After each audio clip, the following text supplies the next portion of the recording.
This is FilmBookCast. FilmBookCast. FilmBookCast, the official podcast of FilmBook. Get ready for the latest in film news, TV show news, and theatrical reviews. FilmBook's podcast starts now.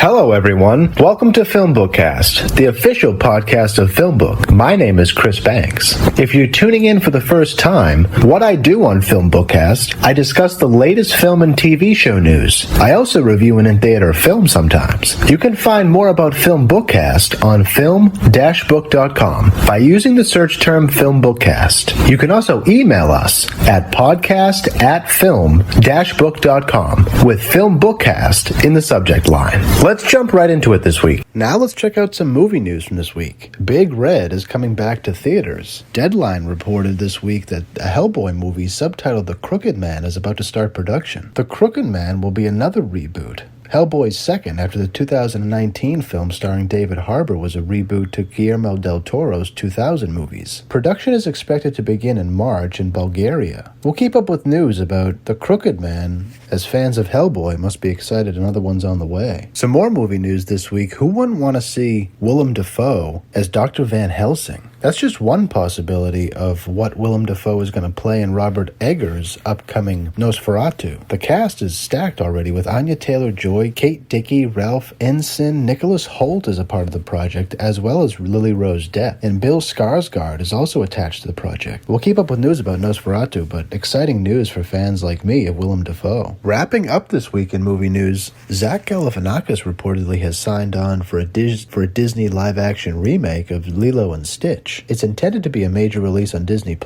and Dan Fleischer Camp is directing the feature. The Hawaii-centric story tells of the bond formed between a lonely human girl named Lilo and a dog-like alien named Stitch, who is genetically engineered to be a force of destruction. Details of Galifianakis' role are being kept under wraps for the time being, but the studio is conducting a wide search for the actors to play Lilo and her older sister Stitch. Chris Bright wrote the script for the adaptation, and we'll keep up with news when they start filming the live-action Lilo and Stitch.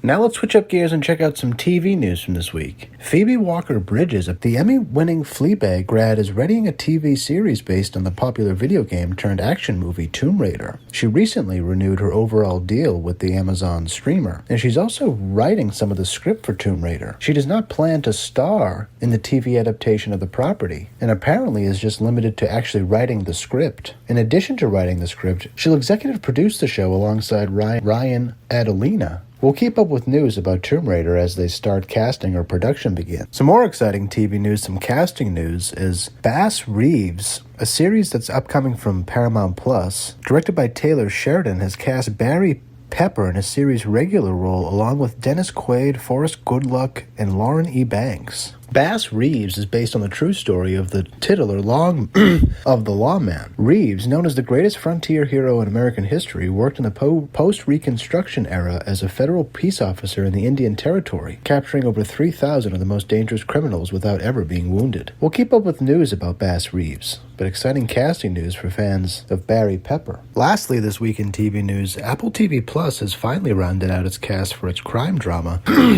new crime drama, Sinking Spring. Ving Rhames, Dustin Nguyen, Nesta Cooper, Liz Carabell, and Casey Walfall have all joined the cast, led by Brian Tyree Henry. The 8-episode series, created by Top Gun Maverick writer Peter Craig, enters production this week in Philadelphia. It's adapted out of the 2009 book Dope Thief by Dennis DeFoya. Its protagonists are longtime Philly friends and delinquents Ray and Manny, who pose as DEA agents to rob an unknown house in the countryside, only to have their small-time grift become a life-and-death enterprise as they unwittingly reveal and unravel the biggest hidden narcotics corridor on the eastern seaboard. I'm guessing the series will come out next year, but we'll keep up with news about it. That's it for TV news from this week. Now let's check out some international entertainment news from this week. The BAFTA Awards just wrapped up, and The Banshees of Inisherin won Best Original Screenplay. Guillermo del Toro's Pinocchio won Best Animated Film. Aftersun won for Outstanding Debut by a British Writer, Director, or Producer. All Quiet on the Western Front won for Cinematography. Everything Everywhere All at Once won for Best Editing. Elvis won Best Casting. All Quiet on the Western Front won also for Film Not in the not in the English language. Barry Keoghan for The Banshees of Inisherin won Best Supporting Actor. Kerry Condon of The Banshees of Inisherin won for Best Supporting Actress. And All Quiet on the Western Front won Best Adapted Screenplay. Another exciting piece of international news comes from Black Bear International. It's a production company that's currently producing a film titled Longleg, starring Nicolas Cage, Maika Monroe, Jamie Bell, Margaret Qualley. It'll follow an FBI agent played by Maika Monroe, a gifted new recruit assigned to the unsolved case of an elusive serial killer. Nicolas Cage is the serial killer. As the case takes complex turns, unearthing evidence of the occult, Harker discovers a personal connection to the merciless killer and must race against the time to stop him before he claims the lives of another innocent family. Apparently, they've already lined up, the film already has distribution lined up. Wrapping up the week in international news, Matt Damon was in Berlin to promote his new documentary Kiss the Future, which is about Sarajevo's battle with war in the 90s and how U2's music was used to lift up an entire country. I think the documentary is going to debut later this year or early next year. That's it for international entertainment news. Now let's check out some at-home releases from this week. The Old Way is now available on DVD. When notorious gunslinger Colton Briggs bears a daughter, he hopes to leave his past behind and become a respectful family man. The past, however, catches up with him, interrupting his usual simple life. He has to face the consequences when the gunslinger's son of a man he had killed comes looking to avenge his father's death. In a twist of events, Colton's wife is killed by the gunslinger. Accompanied by his 12-year-old daughter, he is forced to take up arms again and avenge his slain wife. The Old Way is now available on DVD. Empire of Light is now available on DVD. The film follows a woman struggling with depression as she meets a trainee who unexpectedly connects with her. Through their relationship, she finds solace in her troubles. Although they both find comfort through their connection, there is still a sense that tragedy may be lurking just beneath the surface. Empire of Light is now available on DVD. The Price We Pay is now available on DVD. Grace is having a terrible day. She's an unwitting witness to a pawnshop robbery gone awry. The two brutal criminals responsible for the bloodshed need a driver, so they take Grace hostage and force her to drive their getaway car. When the car breaks down in a remote area, the threesome take refuge in a nearby farmhouse. Unfortunately, it is no ordinary farmhouse. The criminals stumble upon a torture chamber on the property, unaware of the hellish fate awaiting them. Will Grace be able to escape the nightmare of her horrible day? The Price We Pay is now available on DVD. That's it for At Home.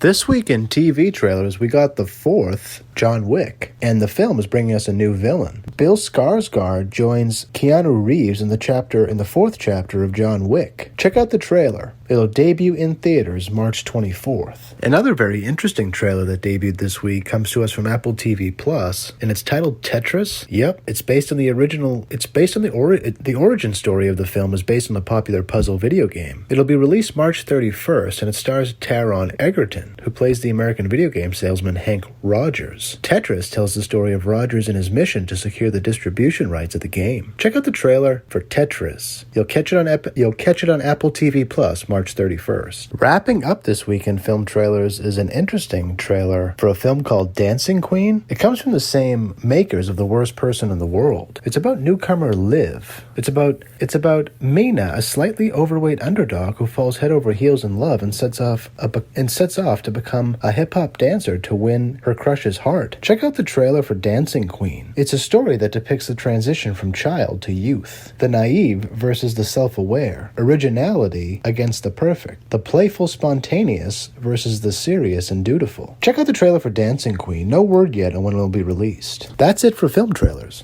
This week in TV trailers comes Season 2 of Shadow and Bone. The proverbial war between light and dark in the Grishaverse is becoming way more literal. Check out the trailer for Season 2 of Shadow and Bone. We'll get a look at the next phase of the Sun Summoner saga. Catch Season 2 that premieres on Netflix March 16th. Another exciting TV trailer that debuted this week is going to be on HBO Max, and it's called Love and Death. Elizabeth Olsen stars as Candy Montgomery.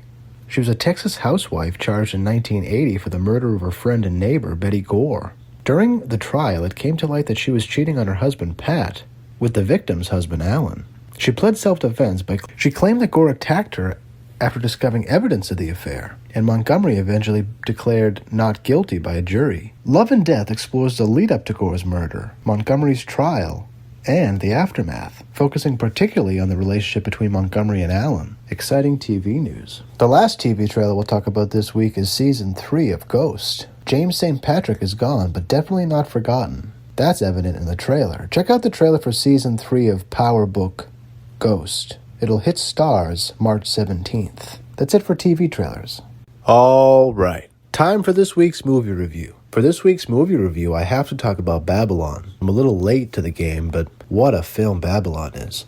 A tale of outsized ambition and outrageous excess, Babylon traces the rise and fall of multiple characters during an era of unbridled decadence and depravity in early Hollywood. Babylon was directed by Damien Chazelle. It is a very long movie. It's 3 hours long, and the cast is stacked. Brad Pitt, Margot Robbie, Jean Smart, Jovan Adepo, Lee Jun Lee, and so many more. But I want to start talking about someone who I've never really seen before. Diego Calva plays Manny Torres. Not the main character of the film, but he's, the person who we relate to the most watching the film. Babylon is about the very end of silent film in Hollywood and the beginning of talkies. Brad Pitt stars an actor named Jack Conrad, who is the biggest silent movie star of the time. And Margot Robbie plays pretty much a Marilyn Monroe type figure, Nellie Leroy, who is fresh on the scene and really does her first movie in this void of a period of time in Hollywood where the first talkie movies were made, but the dominant popular movies still in the market were silent. So it's a fascinating look at a changing industry, and it's a fascinating love story. Manny is, doing whatever he can to make ends meet like we all do. And he's always wanted to spend time on a movie set. And I just think it's beautifully done. The movie's beautifully shot. The cinematography is incredible. The story is also incredible where, Manny somehow links up with Nellie. And I'm trying to review this in a way that doesn't spoil you watching the film. But the way that that's done is very, very beautiful. Very, very touching. It's exciting. It's compelling. It's real. To see how a Hollywood star of the time had to adjust to a new medium is very timely today, because I feel like we live in a period of time where we're seeing actors do things that we never saw them do before. Harrison Ford's on TV. A lot of actors who you would never guess would be doing commercials are doing commercials. And we're kind of in that period of time where the medium has changed. Hollywood isn't the dominant format of movies anymore. It's really mobile. The dominant medium of watching movies now is mobily. It's mobile. That's a completely different medium than the industry that I grew up going to, and experiencing. You would have to get out of your house and go to the cinema, to see the movie. And everybody did that. Everybody participated in that social activity. And Babylon gives us a really beautiful glimpse at what it was like for everyday Americans who were paying, 30 cents or whatever to see a movie, how they reacted when, a completely new format was presented to them. There's a great scene in Babylon where Manny goes to watch one of the newest films that are in theaters, and it's a talkie, and he's taken back by the audience reaction because the audience is going crazy. And I put myself in those people's shoes and think about how similar it is today, where I get super excited when I realize I can watch like a movie that I thought I'd have to go to the movies to see, and I could just not leave my house and see it.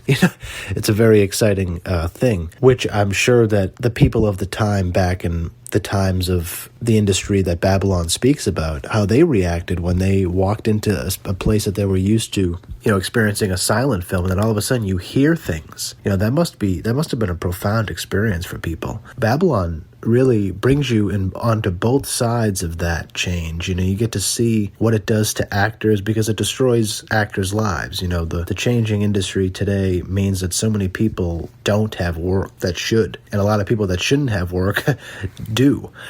And Jack kind of shows us the true inner battle. I mean, the true inner story of an actor who is demanded to change. He's made a whole career in silent film, and now he has to completely change his craft. And I won't ruin what happens in the movie for those of you who haven't watched it, but it's tremendously real. Babylon is a beautifully shot, beautifully told, beautifully written, beautifully acted story. I wanted to see much more between Margot Robbie and Diego Calva. I'm not going to talk really about the story there because you should watch the movie, but holy crap, the chemistry. It's such a beautiful story. To see Manny go from person who always wants to be on a movie set to running his own movie studio. It's a beautiful and not abstract story. This stuff has happened time and time again in Hollywood. That's what's kind of the magic of Hollywood, is it reinvents itself all the time, and it's always changing, and people go from the bottom and reach the very top, and that's really the magic of Hollywood. And Babylon tells such a beautiful story. I don't even think that it's too long. I think that it's perfect. It's a perfect movie. It's beautifully written, beautifully acted, beautifully shot. It's meaningful. I never got bored watching it. And again, I just can't underscore the performance of Diego Calva. Completely took me away. And the chemistry between him and Margot Robbie was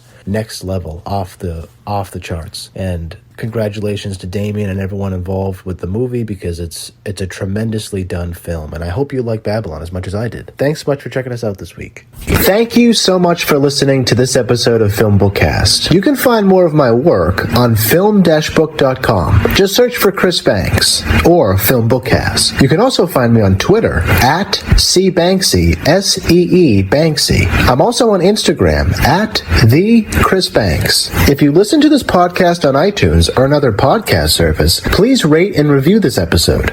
If you're listening to this podcast on our YouTube channel, FilmBook Podcast, please like our video, subscribe to our channel, and leave us a comment in the comments section. It really helps people discover our podcast. Please also consider becoming one of our patrons on patreon.com/filmbook. Your support helps us create more engaging content. You'll find our Patreon link below in the description. If you want to tweet about this podcast, just use the hashtag FilmBookCast. Tune in next week for the next episode of the FilmBookCast. Thanks for listening, everyone. We'll see you then.